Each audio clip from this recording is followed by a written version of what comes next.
Hello friends, welcome to techsport friend. ये हमारे course HTML का लेसन नंबर 29 है, जिसमें मैं आपको पढ़ाऊंगा कॉलम स्पैन प्रॉपर्टी के बारे में। तो फ्रेंड, इससे पहली वीडियो में हमने पढ़ा था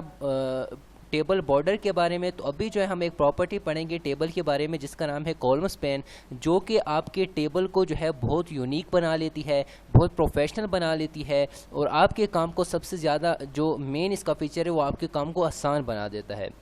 तो यहाँ पर जब मैं आपको प्रैक्टिकल करके बताऊंगा तो उसको आप प्रैक्टिकल जो है अंडरस्टैंड कर जाएंगे। लेकिन उससे पहले मैं थोड़ा सा आपको बता देता हूँ कि कॉलम स्पैन जो प्रॉपर्टी है उसका क्या काम होता है।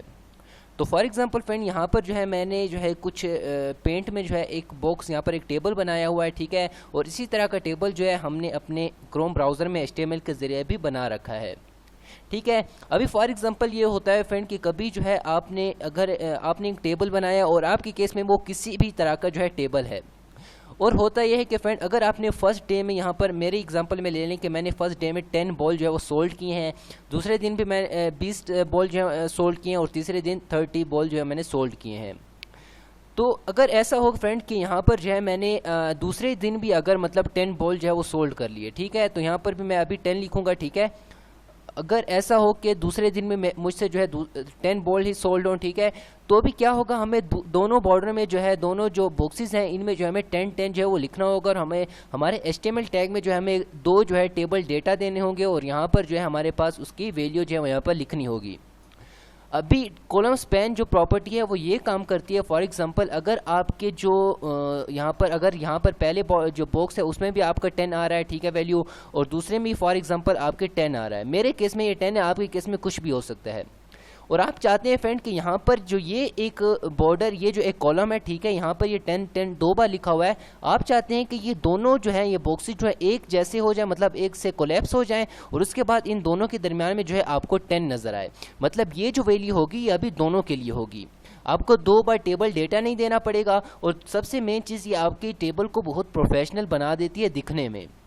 ठीक है। तो इसी तरह फ्रेंड मेरे केस में तो ये 2 ही वैल्यू थे। अभी ऐसा भी हो सकता है आप अगर कोई वेबसाइट बनाएं और उसमें बहुत ज़्यादा वैल्यू हो, तो आप उनको जो है 3, अगर इसमें आप कॉलम स्पैन के ज़रिए आपकी अगर 3 की एक ही वैल्यू आ रही है, ठीक है, तो आप 3 को एक ही मतलब कॉलम में जो है वो बाइंड कर सकते हैं।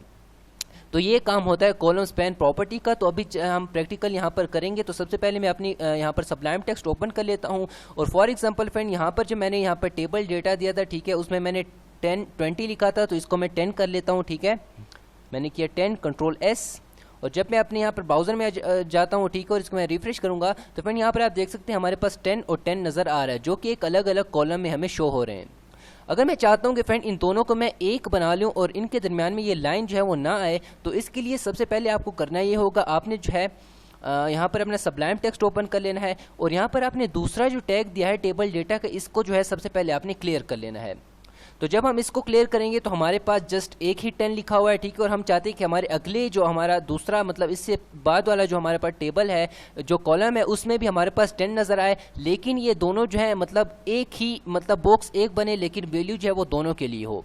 अगर मैं चाहता हूं कि दोनों में 10 लिखा हो, तो आप इसी टेबल डेटा के टैग में आ जाएंगे, और यहाँ पर एक प्रॉपर्टी यहाँ पर ऐड करेंगे जो कि है कॉलम स्पैन। तो आपने ये स्पेलिंग दे देने हैं COLSPN, जो कि कॉलम स्पैन को शो करते हैं। उसके बाद आपने यहाँ पर इंटर करना है, तो आपने एक इक्वल टू का साइन दे देना है, ठीक है, आपने एलिप्सिस के साइन देने हैं, और इसमें जो है आप जितने भी मतलब बॉक्सेस को मतलब ज्वाइन करना चाहते हैं एक दूसरे के साथ, उसकी वैल्यू दे देनी है। तो फॉर एग्जांपल मेरे केस में मैं चाहता हूं कि यहाँ पर जो है 10-10 लिखा हुआ है, ये 2 बॉक्सेस है, ठीक है, इन दोनों के जो डेटा है वो एक दूसरे से मर्ज हो जाए, और यहाँ पर जो है एक ही हमारे पास कॉलम बन जाए, और उसमें जो है 10 लिखा हुआ आ जाए।